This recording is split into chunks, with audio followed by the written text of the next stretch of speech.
Good morning. My name's Tony Butch. I'm with the Tempe Fire and Medical Rescue Department, and I'll give you an update of what occurred. The incident officially started yesterday at approximately 4:45 p.m. During that time, crews from Tempe Fire and Medical Rescue Department, Tempe Police Department were notified of a male entering into the water, identified to have swam 2/3 of the way out and then submerge into the water. At that point, we had our crews report to the scene.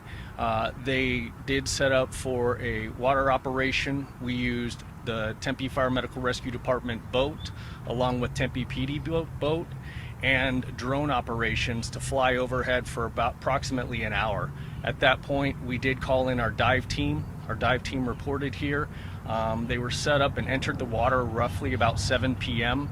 At that point, we did 3 dive operations. Unfortunately, none of them were successful in obtaining and finding the body at that point.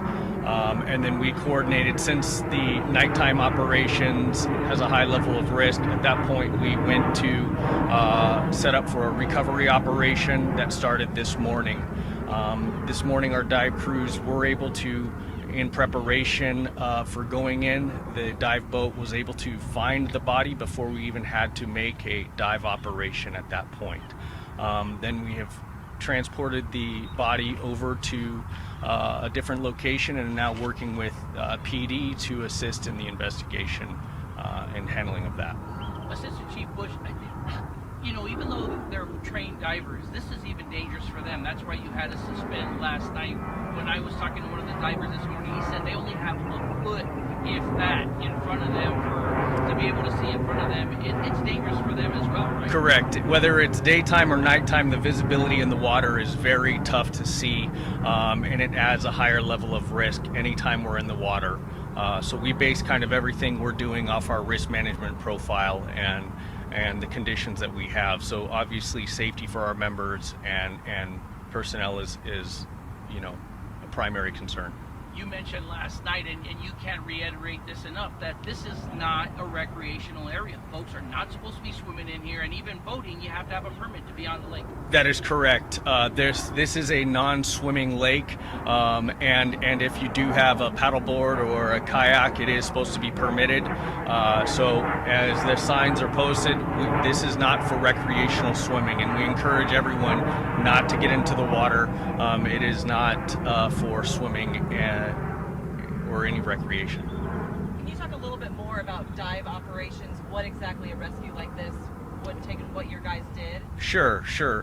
So we had about approximately 8 members of the dive team come out last night with support dive tenders who were handling tag lines to ensure the safety of our members. We'll have a backup diver ready on the shore along with 1 entry diver and then 2 side divers just waiting in case there is something that goes on. They do a formational pattern depending on kind of schematically identifying the areas as best they can, and we'll circle through. And so we did 3 of those operations at that point. It was a shoreline operation. We were planning for this morning to do a dive operation off a boat, but fortunately we didn't need to do it at that point. We know this happened late night and early morning with rescue, so temperatures weren't that high. So what happens if the summer continues and then this type of rescue seems to happen when temperatures are above 110 degrees Celsius? On that piece of it, it doesn't necessarily change our operation in regards to getting into the water. What it does elevate our level of concern is for the actual divers going in and ensuring that physically they are capable, able, and we have enough resources on hand to handle that. Can you talk more about the person who reached out to authorities and called 911 to report this? All I get is basic information. It said that 2 people had witnessed it and called 911. And that's how you guys react, right? Because at some point you're saying, okay, well, was there someone in there? Yep. At some point you have to make the decision to put in and bring out the divers and bring out extra people Absolutely. to come and help out. Yeah, we didn't have any information that the person had swam out on their own, so obviously we have to assume that they are in there and they need assistance, and so that's why we'll set it up as that.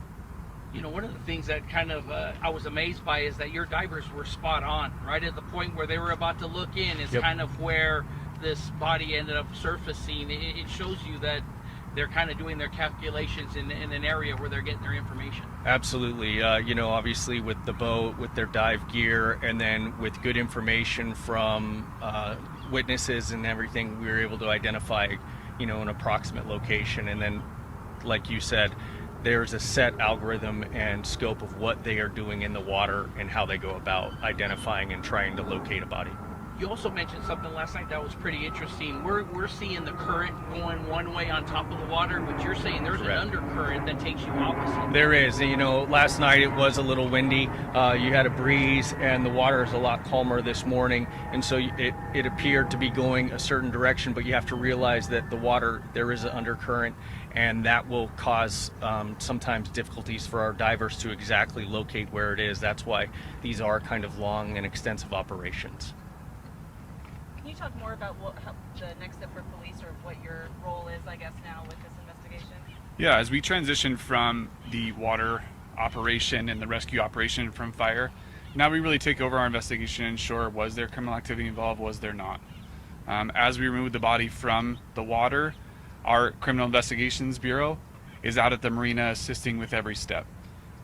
To determine what occurred or what happened is really too early in the investigation, but that's the next step as of right now, and they're all working together over at the marina right now. Is there anything else that you want to say, or any other message that you have for viewers? I think just a safety reminder in regards to that this lake is not for recreational swimming. We should not be getting in the water to swim. If you are on a kayak or a paddleboard, make sure you have a PFD, or personal flotation device. And this, again, just safety is top measures. I think in addition to all the things that we've done within the police department and with the city, with all the flotation devices and the things that we have here around the lake, it still goes to show you that this does bring a risk to it. But the city and all of us from fire and PD are doing the best we can to ensure people to enjoy this area. We encourage people to enjoy the area. We encourage the citizens to always call in when they see activity that they think is out of place. Like yesterday, the reason why we got to this area so quickly and why I identified it is because these citizens really pointed us right to where we needed to go to start an operation that would be successful. Unfortunately, this one did not end successfully how we wanted it to. But thanks to the citizens for calling in and making us aware right away.